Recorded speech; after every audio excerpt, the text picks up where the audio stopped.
চোর তখন জুমার খুতবা শুনে ভাবছে বাপরে বাপ, এত নাকি কুরবানি। বেচারা করেছে কি, জুমার খুতবা শুনে রাত্রিবেলাতে বেরিয়ে গেছে চুরি করতে, গরু চুরি করে নিয়ে চলে এসেছে, এসে কুরবানি দিয়ে দিয়েছে। তখন মৌলবি বলছে কি গো, গরু পেলে কোথায়? বলছে কুরবানি হোক পরে বলছি।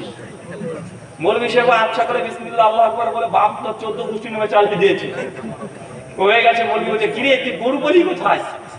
বুঝালে মৌলবি সাহেব আপনি জুমাতে খুতবা দিলেন না, কুরবানি বলে এত নাকি অত নাকি, আমি ওই হ্যাবলার বেটা ক্যাবলার বাড়ি থেকে গরুটাকে ছেড়ে নিয়ে চলে এসেছি। আরে চুরি করতে অনেক গোনা, অনেক পাপ। কত পাপ হবে মৌলবি সাহেব? কত পাপ না জেনে হবে? 10 কোটি, 50 কোটি, 100 কোটি। তো 100 কোটি যদি পাপ হয় তো 100 কোটি নেকিও তো হবে। আমার কুরবানি দিয়েছি তো 100 কোটি গোনা আমি চুরি করেছি, 100 কোটি নেকি কুরবানি করেছি, দুজনে একদম মিলে গেল। মাঝখান থেকে গোশ খাওয়াটা আমার লাভ হচ্ছে।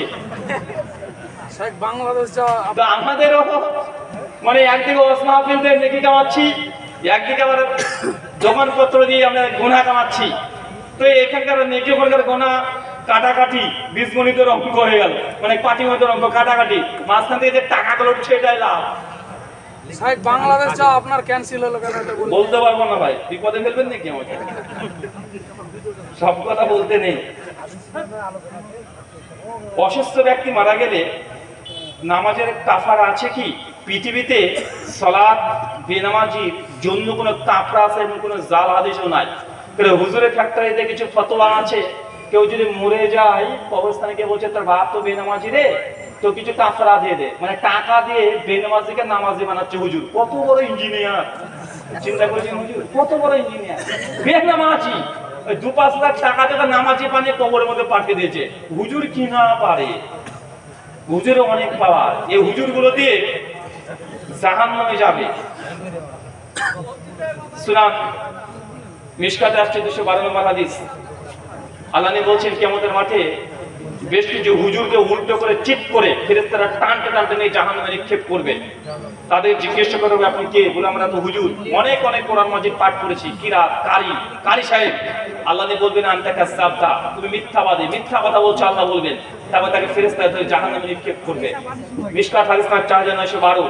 কিছু কিছু হুজুরকে আল্লাহ নবী মেরাজের রাত্রিতে গিয়েছিলেন, তখন হুজুরদেরকে দেখছে আল্লাহ সুবহানাহু ওয়া তাআলা ফেরেশতারা উল্টো করে ঝুলিয়ে পাগুলোকে উপরে আর মাথাটাকে নিচে দিয়ে রেখে দিয়েছে।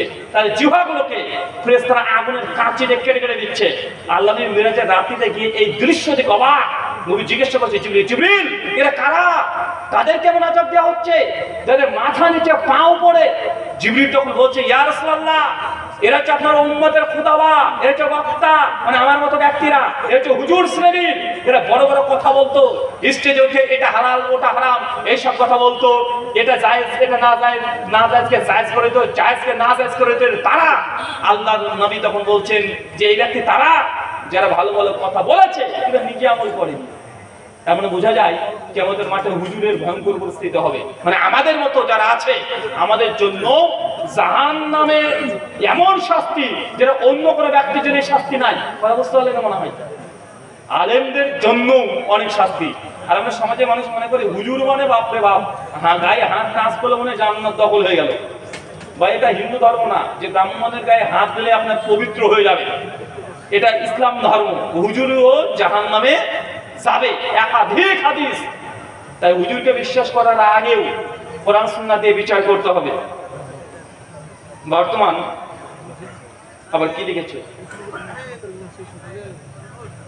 এই মেলা বসানো একই প্রশ্ন তাফসীর করেছে। নবী আলিমুল গায়েব ছিলেন কি? আলিমুল গায়েব এটা আল্লাহ সুবহানাহু ওয়া তাআলার সিফাত। কার সিফাত বলেন? কার সিফাত?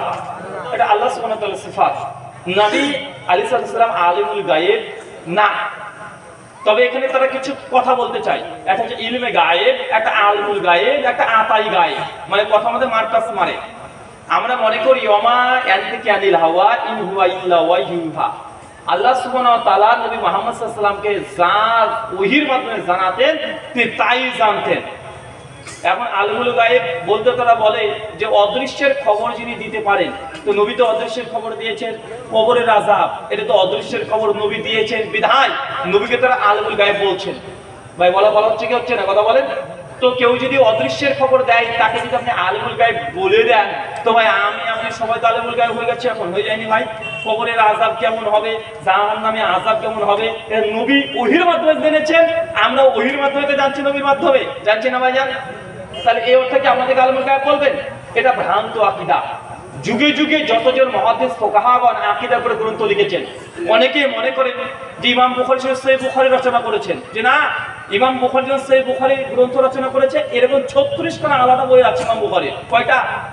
ইমাম বুখারীর একটা গ্রন্থ না, 36 খানা গ্রন্থ আছে। তারিকুল কাবির, তারিকুল সাগীর সহ ইমাম বুখারীর আল আদাবুল মুফরাদ আছে না ভাইজান? এটা তো মাশহুর, সবাই জানে। জুজুল কিরাত, জুজুল রাফলাদাইন, এই 36 খানা গ্রন্থ আছে। তো মুহাদ্দিসগণ হাদিসের গ্রন্থ রচনা করতেন, তারা পাশাপাশি আকীদার গ্রন্থ রচনা করতেন। ইমাম ইবনে খুজাইমা তিনি সহিহ খুজাইমা রচনা করছেন, এদিকে কিতাব তাওহীদ রচনা করছেন। কথা বুঝতে পারলেন? তো এই আকীদা, নবী যে আলমুল গায়েব, নবী যে হাজির নাজির, নবী যে নূরের তৈরি না মাটির তৈরি, সবগুলো ব্রিটিশ পিরিয়ডে তৈরি হয়েছে এই আকীদাগুলো। কোন সময়? ব্রিটিশ পিরিয়ডে। এই জন্য সালাফদের যত আকীদার গ্রন্থ, এই বিষয়ে কোনো কথাই পাবেন না। যে সাহাবাদের মধ্যে যদি এইসব নিয়ে মতভেদ থাকতো, তারা ওইগুলো গ্রন্থ লিখতো কি লিখতো না?